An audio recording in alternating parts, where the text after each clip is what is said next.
കണ്ണൂരിൽ ക്രൂര കൊലപാതകത്തിന്റെ ഭീകരതയിൽ പകച്ചു നിൽക്കുകയാണ് ഒരു നാട്.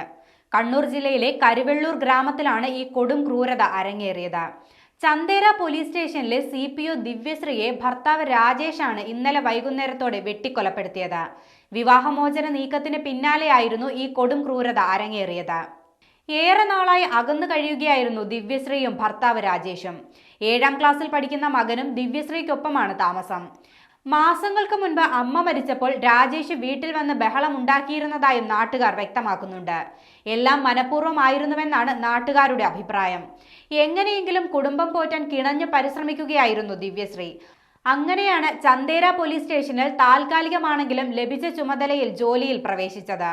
രാജേഷ് മിക്കപ്പോഴും ദിവ്യശ്രീയുടെ വീട്ടിൽ വന്ന് പ്രശ്നങ്ങൾ ഉണ്ടാക്കാറുണ്ടെന്നാണ് നാട്ടുകാർ വ്യക്തമാക്കുന്നത്. ഇന്നലെയും പതിവ് പോലെ രാജേഷ് ദിവ്യശ്രീയുടെ വീട്ടിലെത്തിയിരുന്നു. തുടർന്ന് വൈകുന്നേരം 5:30യോടെയായിരുന്നു നാടിനെ നടുക്കിയ സംഭവമുണ്ടായത്. ദിവ്യശ്രീ താമസിക്കുന്ന വീട്ടിലെത്തിയ രാജേഷ് പതിവ് പോലെ ബഹളം വെക്കുകയും ദിവ്യശ്രീയെ തുടർച്ചയായി വെട്ടുകയുമായിരുന്നു. ദിവ്യശ്രീയെ രക്ഷിക്കാൻ ശ്രമിക്കുന്നതിനിടെ കൂടെയുണ്ടായിരുന്ന പിതാവിനും വെട്ടേറ്റു. നാട്ടുകാരാണ് ഇരുവരെയും ആശുപത്രിയിൽ പ്രവേശിപ്പിച്ചത്. അപ്പോഴേക്കും രാജേഷ് സംഭവസ്ഥലത്തു നിന്നും രക്ഷപ്പെട്ടിരുന്നു. സംഭവം അറിഞ്ഞതോടെ പ്രദേശവാസികളും ആകെ ഞെട്ടലിലാണ്. രാജേഷ് സ്ഥിരം പ്രശ്നക്കാരനാണെന്നാണ് നാട്ടുകാർ പറയുന്നത്.